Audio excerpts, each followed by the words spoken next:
Okay mga kababayan, Chris Ulo po at welcome po rito sa ating YouTube channel. Pag-usapan ho natin mga kababayan, mga ka-analyze yung nagdaan kahapon ho. Yung ginawa ho ng PDP laban. Ito ho yung mga samahan ho, grupo ho nila Digong, yung dati ho nating presidente sa kasamaang palad. Halos lahat ho ng miyembro ng PDP laban na tumatakbong senador nagsalita ho dyan sa proclamation rally nila na ang bumubuo nga ho PDP laban. Isa ho sa viral trending ngayon, nakatawag ho ng pansin, ito hong ginawang talumpati pahayag ni Philip Salvador.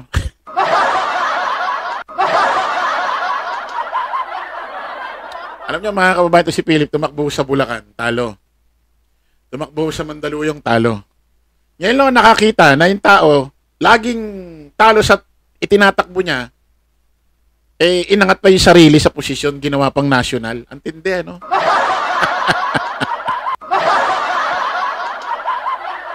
Sipin mo, talo ka sa lokal sa Bulacan, talo ka sa lokal ng Mandaluyong. Tapos, magna-national ka. Ang tindi ng tinalo na.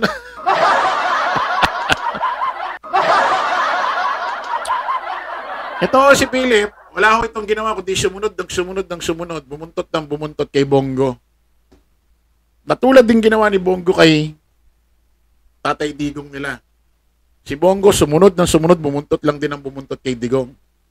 Lahat to ng mga ginagawang pag-interview kay Digong sa mga social media, mainstream media, reporter, lagi ho yung makikita ito si Bongo sa gilid, sa likod.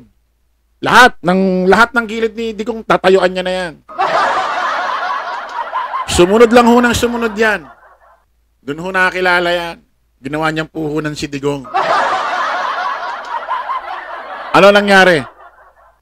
Nakatakbo na ho agad ng senador sa pamagitan ng pagbuntot-buntot. Sa totoo lang, pinaringgan ho ito ni Basti Duterte.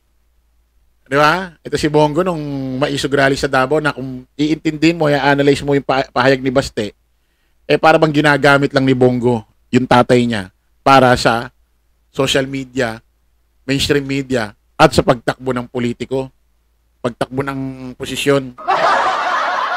Yan ang ginawa ni Bongo. Sumunod, bumuntot, tumakbo na ng senador. Ganito naman ang ginagawa ni Philip. Yung ginawang style naman ni Bongo. Kung si Bongo, bago tumakbo senador, bumuntot kay Digong, eto naman si Philip, sumunod, bumuntot kay Bongo, tapos magsisenador na. Halimbawa lang wag naman. Pero wala, hindi mananalo ito. Halimbawa, nanalo si Philip, senador. Sino naman kayo bubuntot kay Philip? Tapos yun naman natatakbo siya.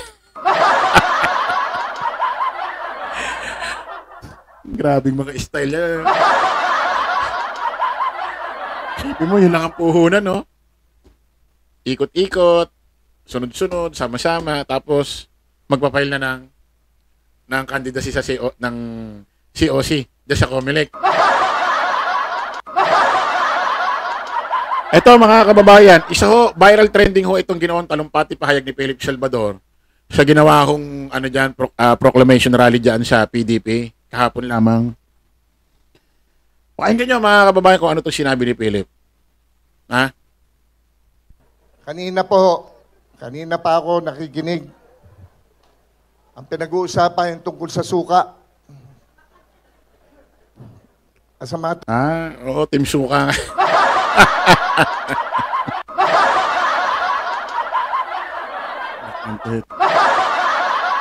Tingnan natin. Matter of fact po, kagabi nag-uusap kami mag-asawa. Bakit ganon? Bakit ganon silang kabastos? Sabi ko, kaya... Wow!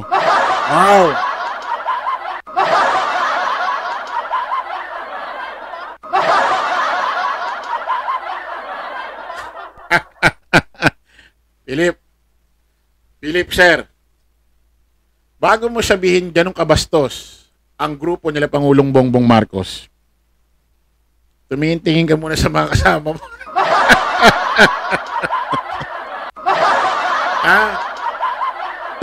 tingin ka muna sa grupong sinasamahan mo, especially yung namumuno dyan. Ha?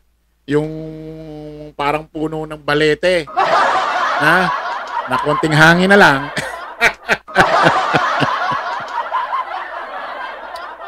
Grabe, no? Wow, si Philip. Inaakusahan sila Pangulong Bongbong na bastos. Oy, wow, grabe! Grabe! Wow, antisente ni Digong! Grabe, Philip Salvador. Antisente ni Digong. Walang kabahid-bahid na kabastusan sa katawan. Napakagalang ng bunganga ni Digong. No? Ito hirap eh. Kapag, ito ba, para bang ang dating, dapat ang masanay lang tayo ng masanay, paraanin lang ng paraanin, yung mga tira ng mga kampo ng mga Duterte kay Pangulong Bongbong.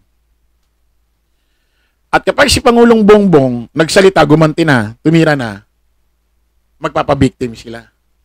Samantalang napakadalang tumira, bumanat ni Pangulong Bongbong Marcos. Hindi naman mapagpatol yan eh. Napakadalang bumanat tumira niyan. Pumitik yan. Ngayon, pumitik, kaunti, abay nagpapiling victim na ito.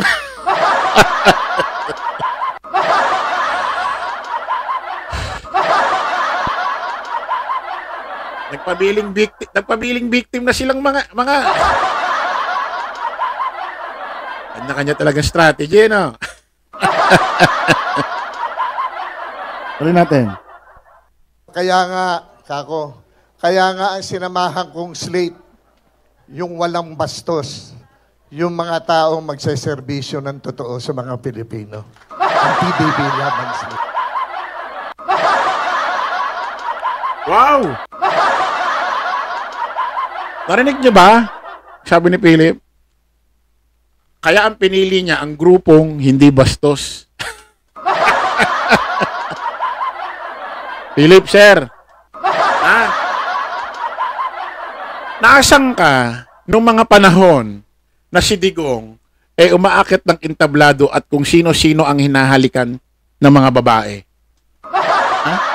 Nasaan ka ng mga panahon na yon? Nasaan ka ng mga panahon na yon na itong si Digong mura dito, mura doon? Nasaan ka?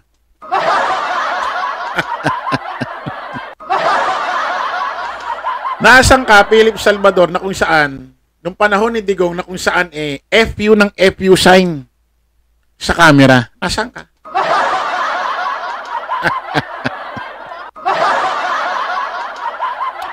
Nasaan ka na mga panahon na kung saan si Digong pag ini-interview, yung paa na isa nakatayo, nakalapag sa mesa? Ha? Nasaan ka?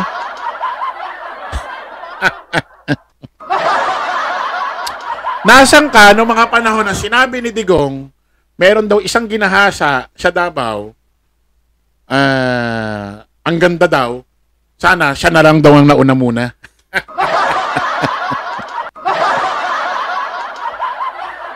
Attended to si Philip Philip, saan mo nahugot? Saan mo nahugot yung...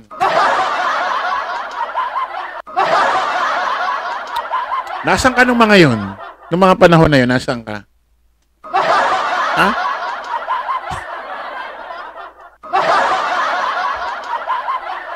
Mukhang, Philip Salvador, mukhang di mo yata alam yung sinasabi mo, No?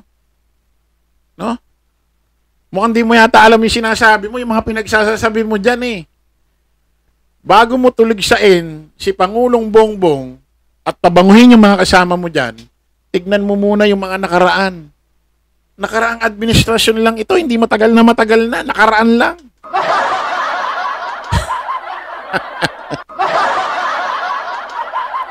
Matindi ito si Philip, Parang wala sa sarili pag nagsalita. Tapos sasabihin mo, epektibo ka.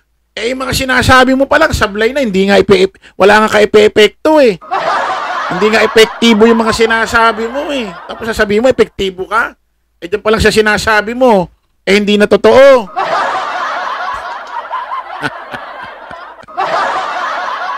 Huwag natin. Tamo. Ang tamlay ng palakpakan. Ha? Ang tamlay nung palakpakan nung sinabi mo yon na yung mga sinamahan mo, kaya mo pinili, di mga bastos. Sino may palakpakan napakatamlay? Ay, bakit?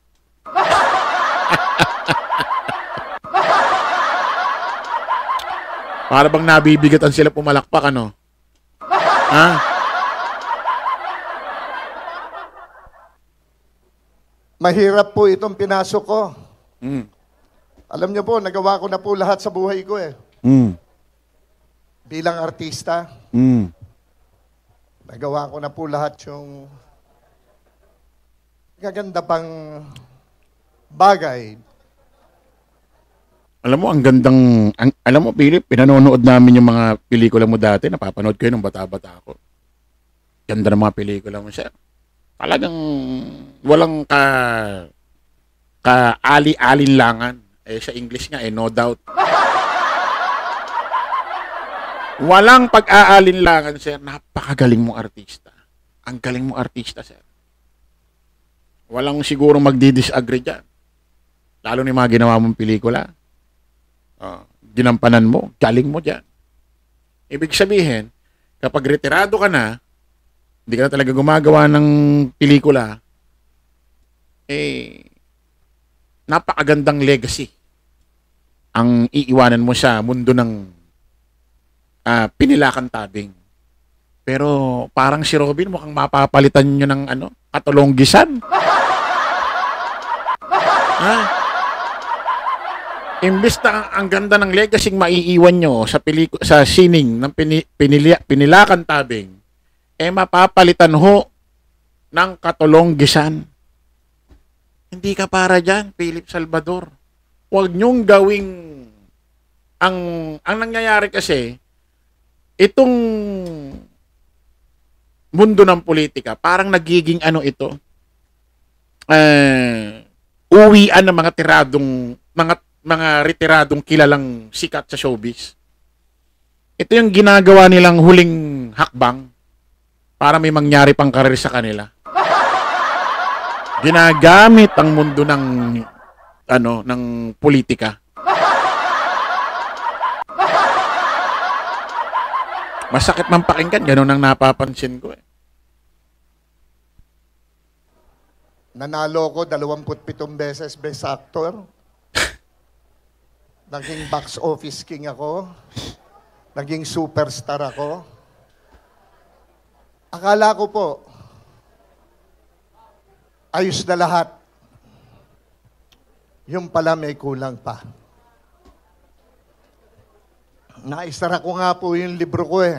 Aklat ng buhay ko bilang artista. Nung makita ko pong may kakulangan, Parang maiiyak. dahil nakita ko po ang ginagawa ng aking kaibigan, si Senator Bongo. Mm. Buong Pilipinas po, inikot na namin. Mag-aanim na taon na ho kaming umiikot. Saka dulo-dulo. Ito, Philip, may sabihin ako sa'yo. Kasi pinagmamalaki mo, lagi mo kasama si Bongo, ikot kayo ng ikot. Ano yan? Matanong ko lang siya. Kasi tumatakbo ka na ng politika eh. Tanungin kita bilang isang netizen, mamamayang Pilipino, botante rito sa Republika ng Pilipinas. Nag-iikot si Bongo, bibigay ng tulong. Ano yan? Kaya ka sumama sa kanya para magbigay din ng tulong? Hindi trabaho yan? Ha? Ano yan? Hindi ka pinasasahod ni Bongo? Ha? Kasi napapansin ko, kung ikaw may ginagawa ka pa sa mga buhay-buhay, kasi wala ka na sa showbiz. Kung ikaw ay may mga naitayong mga negosyo, ganito, ganyan, imposibleng magkaroon ka ng time dyan eh. Baka naman kaya lagi mo kasama si Bongo, nagtatrabaho ka sa kanya.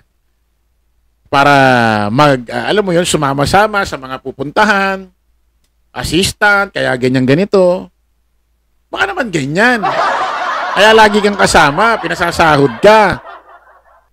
Baka gano'n naman yan.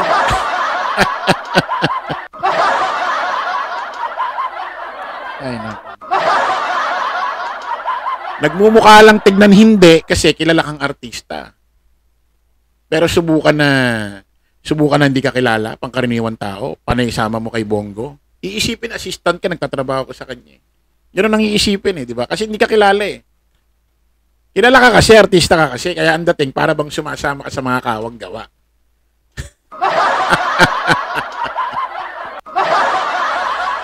Diba? Tayo ba naman magloloko pa? Ayan. Ako, hanggat maaari, ayokong anuhin ito si Philip kasi naging ano-ano rin natin sa pelikula ito kasi.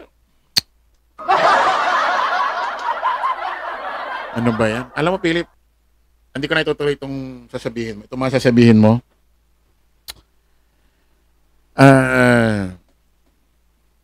Gusto mo makatulong sa Pilipinas? Gusto mo? Huwag kang tumakbo, sir. Ha? Huwag kang tumakbo. Nakatulong ka. Ang dami na nga nagsisi, ang dami na nga sumakit ang ulo kay Robin, dadagdag ka pa. Ano ba yan? Diba, ano? Tuloy nga natin. Sige, tuloy natin to. Pagbigyan natin. Baka sabihin may lalaktawan tayong salita. Sige, tuloy natin. Tuluhan po ng Pilipinas. Dulot dulo. Narating ko na po dahil sinasamahan ko po si Senator Bongo kung paano ang pagsaserbisyo sa mga Pilipino. Yung totoong pagsaserbisyo. Sa pelikula, isipin mo, sasama kay Bongo para makita ang tamang totoong pagsaserbisyo. Pwede bang sumama ka lagi dyan nang wala kang napapala? Hindi ka malang nabibigyan, naaabutan? Especially kung wala ka nang ginagawang pelikula at kapos ka na at wala ka naman na itayong negosyo.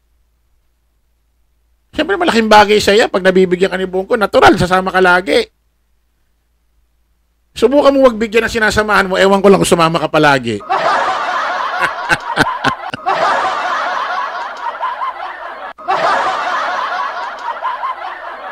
Ay, nako. Kakabulahan pa. Okay natin. pagtatanggol sa mahihirap, tulong sa mahihirap, ginagawa namin yan nila Vivian Velez. Ginawa namin yan. Pero ang realidad ay ito. Itong nangyayaring kahirapan talaga sa mga mahihirap. I have seen the poorest of the poor all over the Philippines. Balik-balik po kami ni Senator Bongo. Walang tigil. Bawal ang mapagod. Kalalabas ko nga lang ng ospital Kasi sumobra ng pagod ng katawan ko. Pero pinilit ko pong dumating ngayong gabing ito, ngayong araw na ito dito. Dahil I will not miss this. Tabang ng palakpak. Like what I said, nasara ko ang aklat ng buhay ko bilang artista. Meron akong isa pang hindi nagagawa. Kaya nagbukas ako ng aklat ng buhay ko muli, pangalawang beses. Pero hindi bilang artista. Bilang isang public servant. This is my last hurrah. And I want to give it all. Ang magagiting ko pong mga kasama, abogado, ako hindi. Meron mga kandidatong, mga kasama natin sa PDP, mga doktor. Ako hindi. Meron mga engineer. Ako po hindi.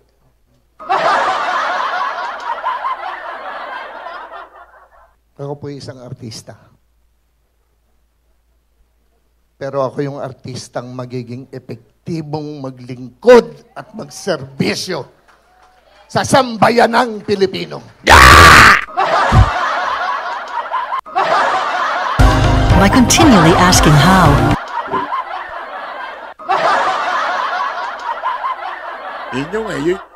Yun yung hugot, yun yung ano sa dulo, yung kailangan isigaw mo para may dating doon sa mga manonood eh. Para magpalakpakan eh. Yun yun eh, oh.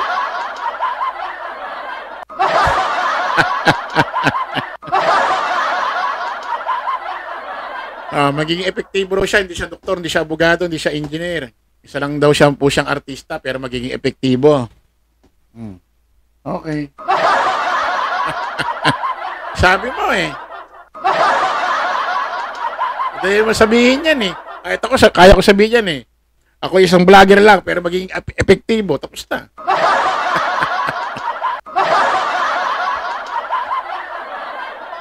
Ay, nako. Wasting time. Okay, maraming salamat po mga kababayan. Kita-kita tayo sa panibagong live, panibagong vlog. Maalam po pang samantalangin yung lingkod, Dos Crisulo. Lagi natin tatandaan. Hindi tayo artista. Hindi tayo engineer, hindi tayo doktor. Isa lamang po tayong vlogger. Pero magiging epektibo.